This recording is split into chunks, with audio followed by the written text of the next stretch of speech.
seja muito bem-vindo a mais uma entrevista da terceira temporada do M3BS Talks Unidas, o podcast oficial do nosso Congresso Internacional, que está em sua 27ª edição.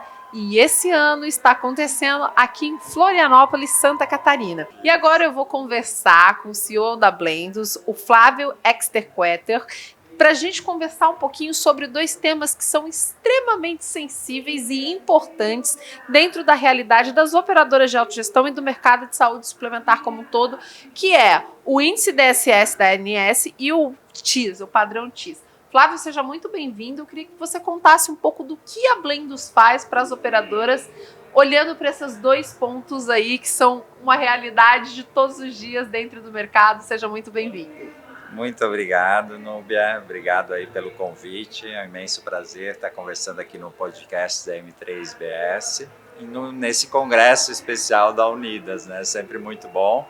A gente está feliz esse ano porque o congresso também está acontecendo em casa, né? A Blendos nasceu aqui em Florianópolis e aí, respondendo a tua pergunta, a gente trabalha com a qualidade de dados das operadoras, né? Esses dados TIS, que são das guias de utilização do plano de saúde, e a gente auxilia as operadoras a atenderem a parte regulatória junto à ANS, então encaminhando esses dados, incorporando na base de dados da ANS, com a devida qualidade, vamos dizer, né?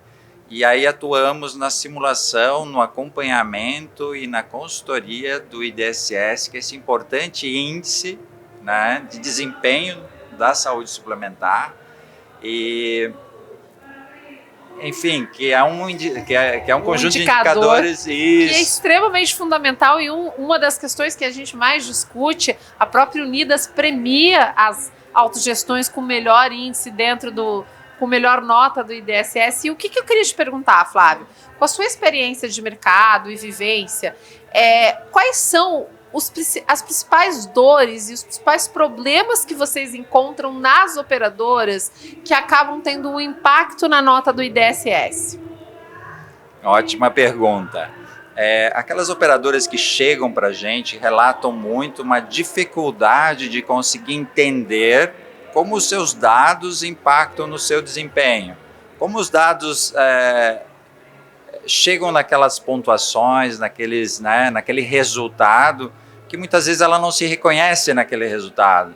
Então elas praticam uma ótima assistência, mas quando sai o resultado do IDSS, uma nota baixa, nossa, mas a gente faz tanto pelo beneficiário, né? A gente tem uma assistência de qualidade e eles não conseguem ver esse reconhecimento.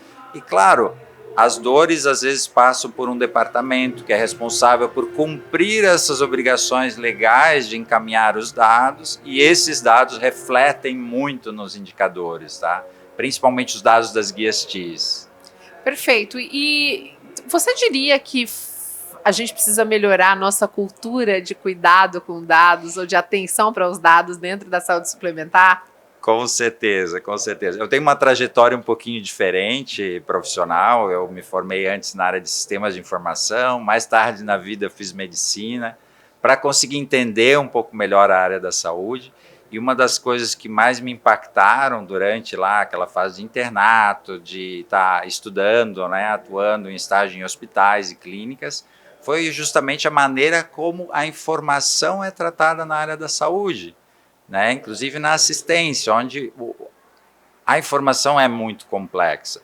Mas eu atuei já por muitos anos, hoje mais de 30 anos na saúde suplementar, e eu acabei decidindo atuar nesse mercado da saúde suplementar com as operadoras, trabalhando no padrão TIS, que é um padrão que traz ali uma série de regras de interoperabilidade. Então, para nós ficaria muito mais prático de demonstrar isso para o setor da saúde. Olha, você tem essa informação, mas essa informação não está condizente com o padrão, e as consequências disso são, muitas vezes, você não ser reconhecido, né, pela sua própria assistência.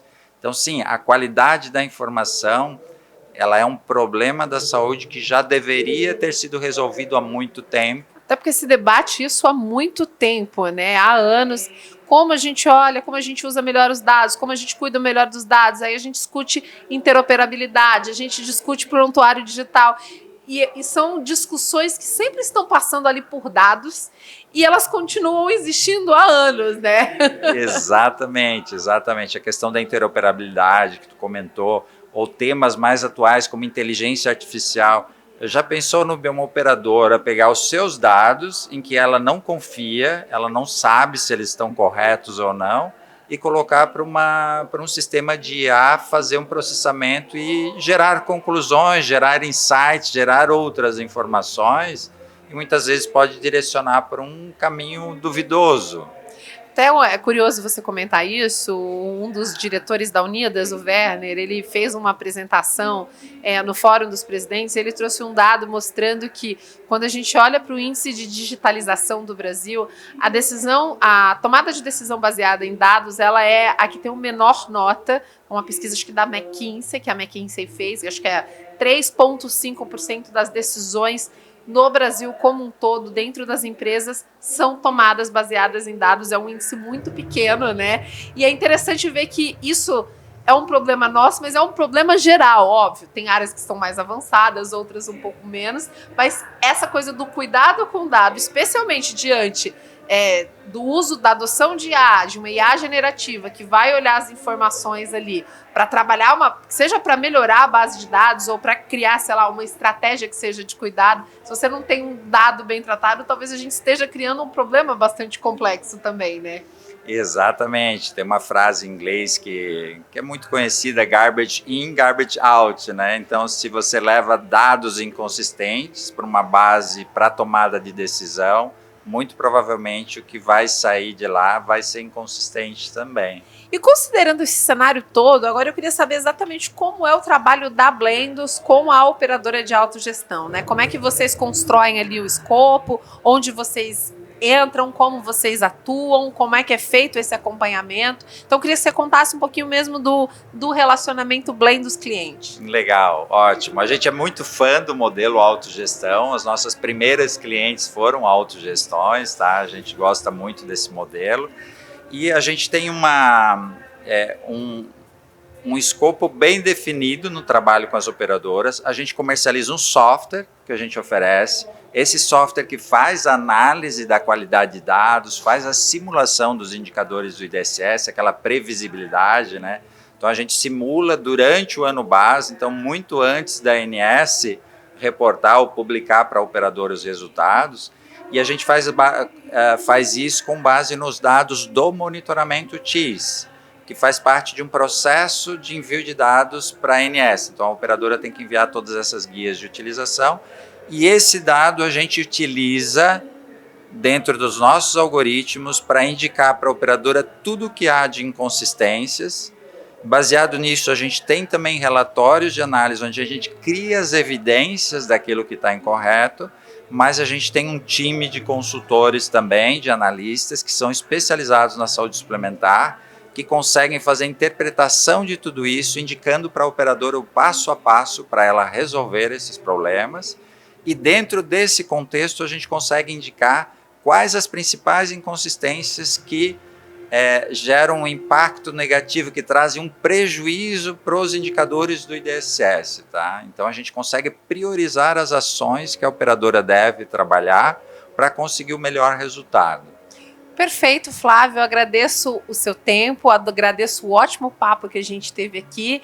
Seja muito bem-vindo. Espero te rever o ano que vem na nossa quarta temporada do podcast. Muito obrigada, viu? Muito obrigado, Núbia. Muito obrigado à M3BS. Foi um prazer estar conversando com vocês e estamos sempre à disposição aí. Perfeito, e eu agradeço também a você que está aqui acompanhando mais uma entrevista do M3BS Talks Unidas, o podcast oficial do 27º Congresso Internacional da Unidas, direto de Florianópolis. Até o próximo vídeo.